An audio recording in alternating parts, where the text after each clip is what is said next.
বলি হে মাধব, স্নান করবো না গা দেবো? বলি স্নান করবো না মাধব, বলি মায়ের ডায়ের বাসায় এই একই বিচ্ছিরি কাণ্ড। ঘরের বউ বরকে দিয়ে এরা করে আবার গুরু হস্তি।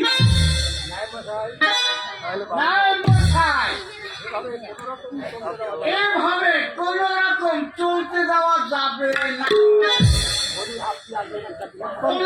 আপনি আসে একটা বিহিত করুন।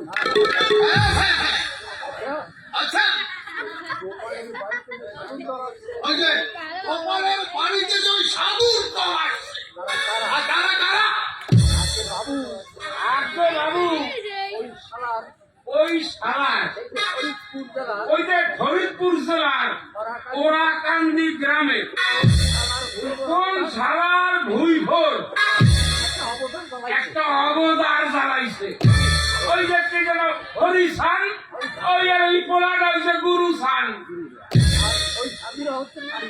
আর ওই সাধুরা হচ্ছে গিয়া তারেই দিন নেই রাত নেই, শুধু ওই বউ মেয়ের দিব ক্রিয়া একাই ডঙ্কা বাজায় আর হরিবল হরিবল হরিবল হরিবল। নারায়ণ নারায়ণ মশাই, আপনি এর একটা বিহিত করুন।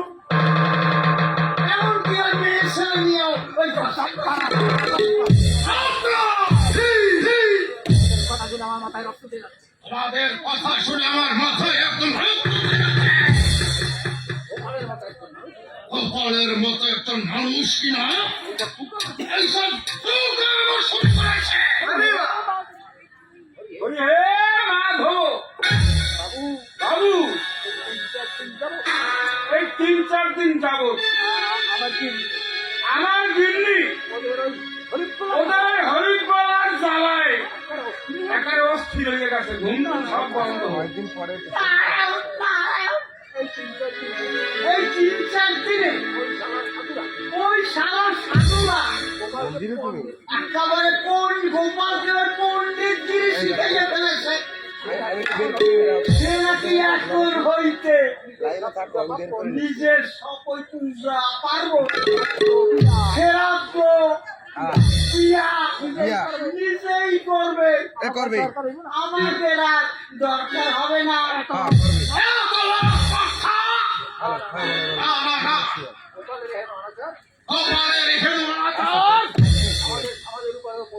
আমাদের সমাজের উপরেও পড়বে।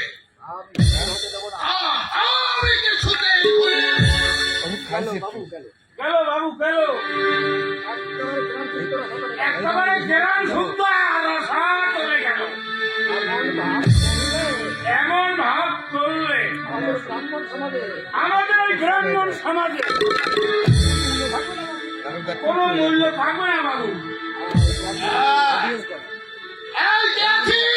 অডিয়েন্স দেখো, অডিয়েন্স দেখো। হুকুম করো, হুকুম করো,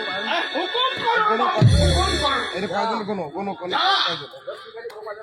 ওই লক্ষ্মী কালী গোপালের বাড়িতে গিয়ে ওই জায়গায় যেসব সাধুর দল ওই বাড়িতে এসেছে ওই গোপাল সহ তাদের সব কটাকে ধরে নিয়ে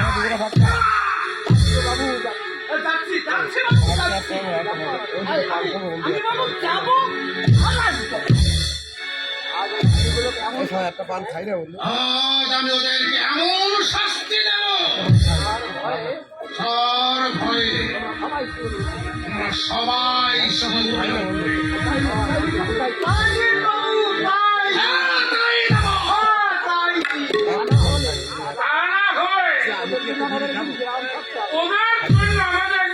গ্রাম ছাড়তে হবে। হ্যাঁ এবার চলো আমরা বৈঠকখানায় গিয়ে একটু সলা পরামর্শ করি।